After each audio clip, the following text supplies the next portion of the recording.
How's it going, guys? My name is Marty. Welcome to my YouTube channel. This is kind of a random video. Basically, I've got a guitar that's just sold and right before I package it up, I wanted to do a very quick review on it because why not? I still have it. So I'll just get into it quickly. I'm not going to be doing any playing. I need to take the strings off, remove the pickups, get it ready to post. It's going to France, so bit of a trip. It is a Harley Benton Dullahan. So if you're familiar with this series, it's their affordable headless guitar, basically. I say affordable headless guitar, they don't make any other headless versions. So this was the only headless guitar Harley Benton made. These are currently not available, and I think it's just because they are in the middle of reinventing that line. So there's been some teasers, so that'll be quite exciting. There should be a whole new range coming out soon. This is actually the Mark II version, I believe. So they've had a couple of iterations, slight improvements between the Mark I and the Mark II.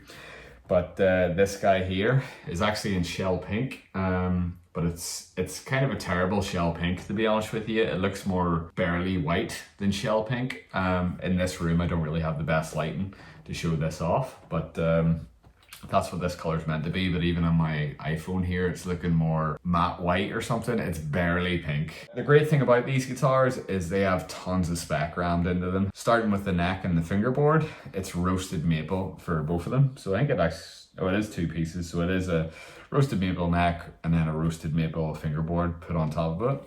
And it's got that really nice, caramelized look to it.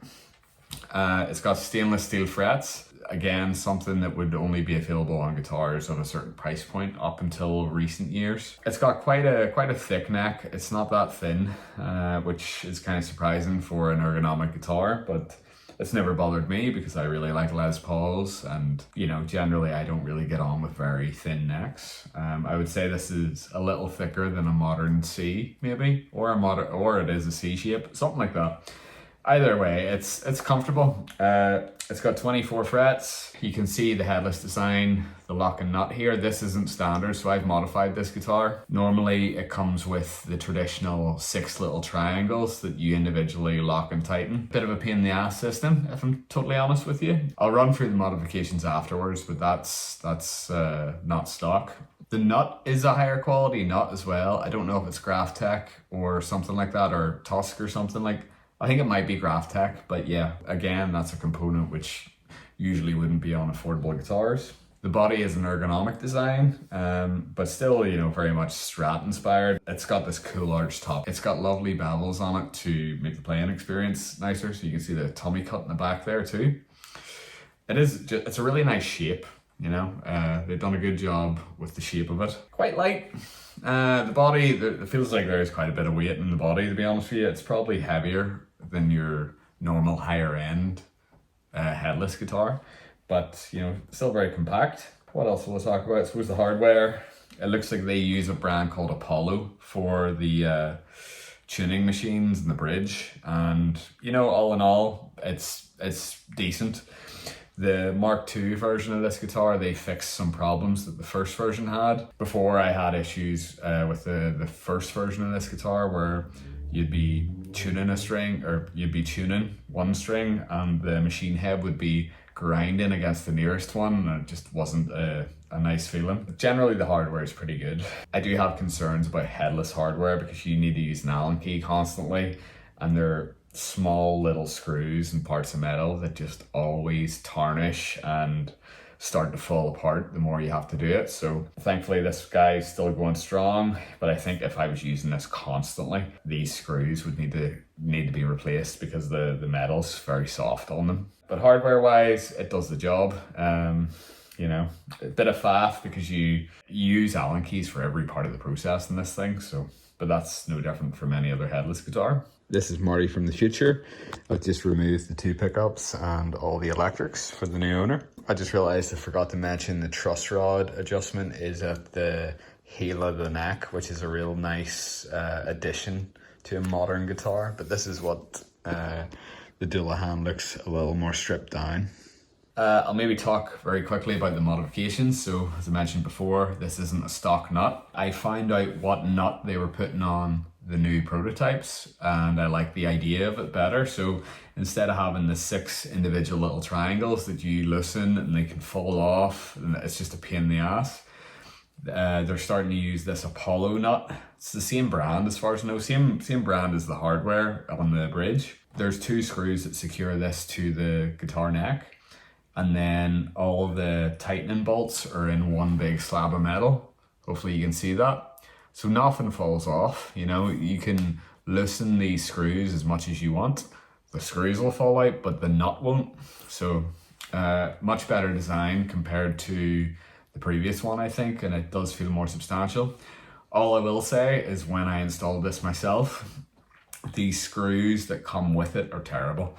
The heads was just snapping off them.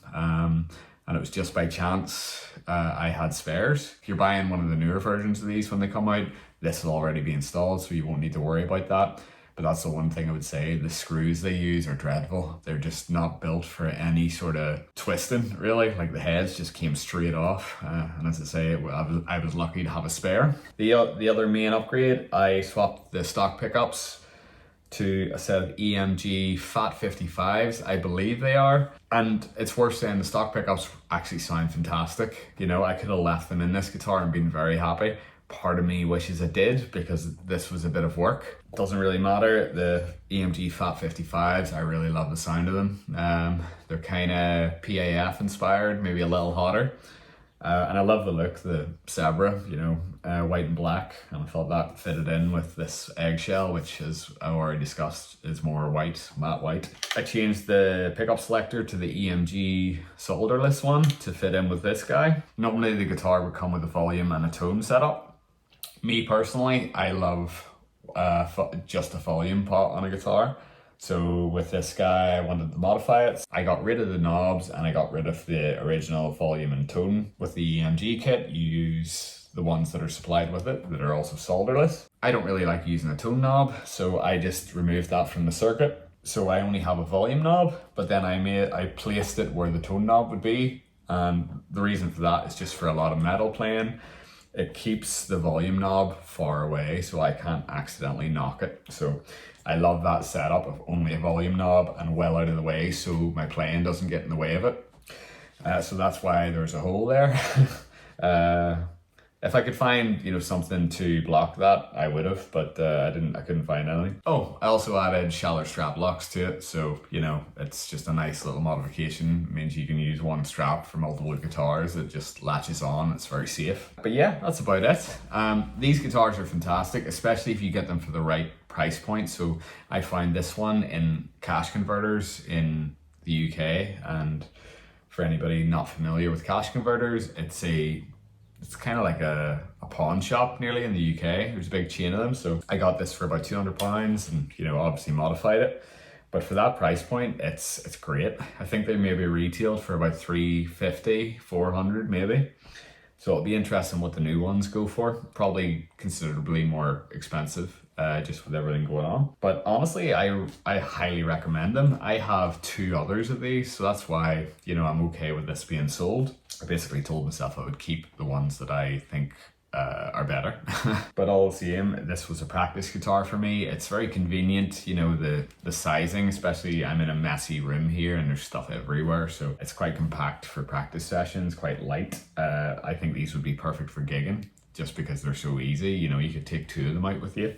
My only criticism for this guitar, and to be honest with you, any headless guitar, is the use of Allen keys for every part of the process is really frustrating for me. You know, you use 3 different Allen keys. So one for the nut, one to unlock the string here, and then you use a different sized Allen key to intonate the guitar. So, you know, it just feels like you're bringing a toolkit out with you. It's not a quick procedure, you know. As I mentioned before, the longevity of the parts, I would be very doubtful of them lasting. So, but as I say, that's the same across the board. I had a very expensive headless guitar from Aristides and it was a phenomenal instrument. But the problem with the hardware was apparent in it as well, you know. So I just didn't have confidence that it would hold up in the long run and I would have to replace screws and just didn't want any of that hassle. I got the first version of the Dullahan secondhand while I had that expensive guitar. Because I saw the same annoyances in the two guitars, one being a couple £100, the other one being £3,000, I got rid of the £3,000 guitar because, you know, I wasn't seeing the benefit of having a guitar that pricey when it had the same issues that the £200 guitar had. So that's just my preference personally. I love these for practicing on, but I'll never pretend that the hardware setup is perfect for me personally. Either way, I highly recommend them. They're quite sought after and you occasionally see them on the used market, but they're definitely gonna release a whole new line of these soon, so it'll be interesting to see what happens with it. But as it stands, this was the only one on the used market, so it's going to a guy in France, but he doesn't want the pickups, so I'm going to take them out. But yeah, that's about it. I'll just give it a wee twist because it's quite convenient to do that. You can't do that with every guitar, so it gives you an idea of the weight when I'm just twisting it like a rotisserie chicken.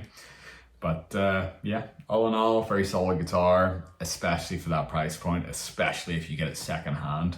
You know, between £200 and £300 for something like this is insane. Even though this one's been modified, you know, I'll definitely keep an eye out for used ones again, but I'll probably not put this amount of work into the pickups because there was a bit of faff direct mounting these and, you know, fitting them in the cavities and all that sort of stuff and fitting up the hardware in the cavity there. But yeah, thank you very much for watching. Please like, subscribe, leave any comments if you have any questions about it. I'm going to try and do more of these videos. I have some cool guitars in my collection and I love talking about them. So yeah, like, subscribe, share, more content coming soon. Thank you so much for watching. I'll see you in the next one. Forgot to say, it comes with a gig bag as well. Nothing special, just a wee cute small gig bag with hardly any padding in it, but generally that's what they come in. I'll just add this in somewhere. See you later.